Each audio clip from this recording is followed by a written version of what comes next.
horse typical of the thoroughbreds or standard breds that pulled Amish buggies. "Prince don't like you." Jimmy looked around the horse's head to find a solemn boy peering up at him. He was just a small boy with a mop of curly hair under his black hat, but he stood with spread legs, his fists stuck on his hips and his chin jutting out. You'd have thought he was David the shepherd boy facing down Goliath the giant. "Joey, honey, it's all right. He's just saying hello to our fine horse." Jimmy turned. A young woman stood by the buggy door. Under the brim of her black bonnet were violet eyes, not just blue, but truly violet, pansy purple. The woman wasn't smiling at Jimmy, but at the horse, with genuine admiration. For the briefest of seconds, Jimmy felt a spark of interest in a female, something he hadn't felt for a long time. But then he realized she was the boy's mother. Lord a mercy. The spark fizzled like someone had doused him with a bucket of water. He swallowed down a gulp and lifted his eyebrows in a greeting. "If I'm not mistaken, this horse is Arabian."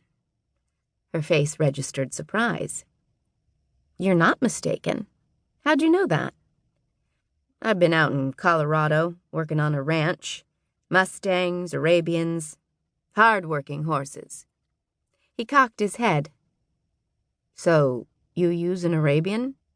He glanced underneath the horse's girth. "Stallion?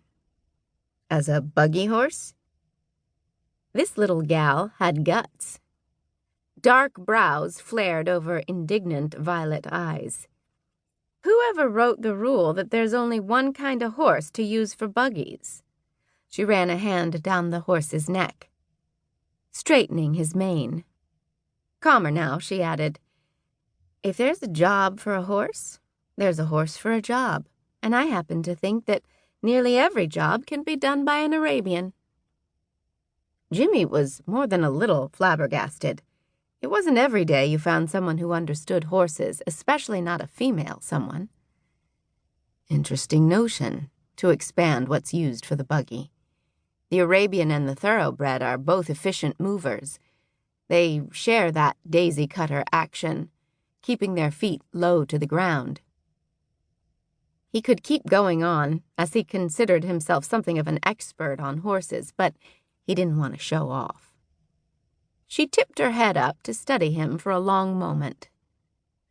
"Any chance you're looking for work?" He felt a little dizzy from those twinkling eyes of hers, positively bedazzled.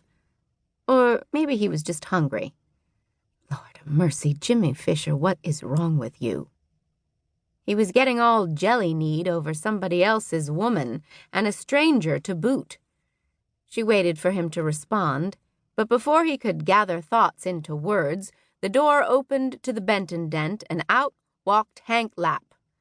"Sylvie Schrock King, that boy is not available," Hank roared at them from the top of the Bent N Dent stairs. Jimmy sighed. "That's Hank Lapp."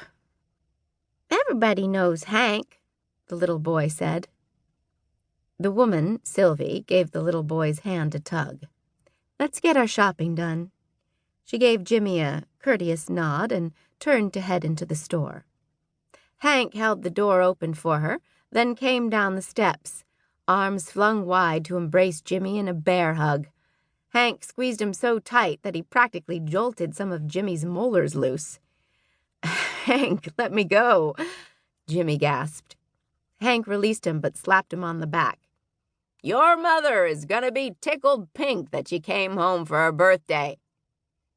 Oh boy, Jimmy had completely forgotten his mother's birthday. "Son, you owe me a thank you. I just saved you from the clutches of a widow lady. You know what they say about widow ladies, always on the hunt for a new husband." Hank tried to lower his voice to a whisper, and it came out at normal volume. "Jake King, remember him?" "Jake, the junk man?" "That's him. Always trying to cobble things together to make a living." So, Jake finally got married.